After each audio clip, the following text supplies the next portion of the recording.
এই যেন আমাদের বড় সিংহলা গরু।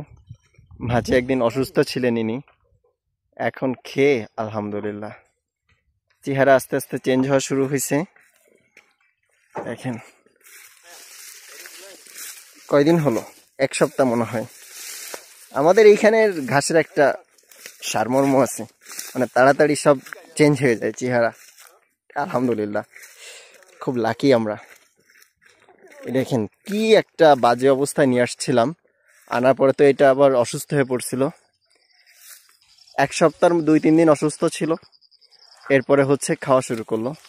এই যে এখন আলহামদুলিল্লাহ বেশ সুস্থ এবং চেহারা চেঞ্জ হয়ে যাচ্ছে, আল্লাহর রহমত। আমাদের দুম্বাগুলো আনার 1 সপ্তাহ পরেই সব চেহারা চেঞ্জ হয়ে যায়। কয়দিন পরে এই যে হাড্ডিগুলো দেখতে পাচ্ছেন না, আমরা তো দানাদার এখনো শুরুই করিনি।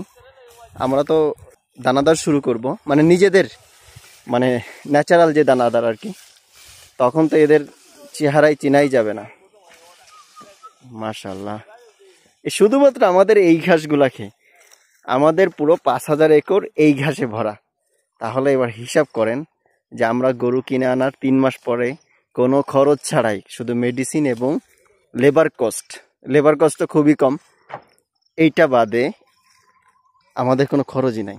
একেবারে বসে বসে শুধু লাভ করতে পারবো।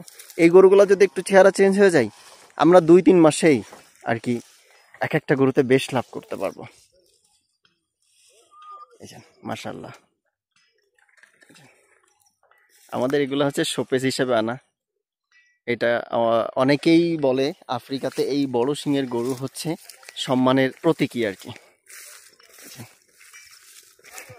ইনি আবার গুতায়।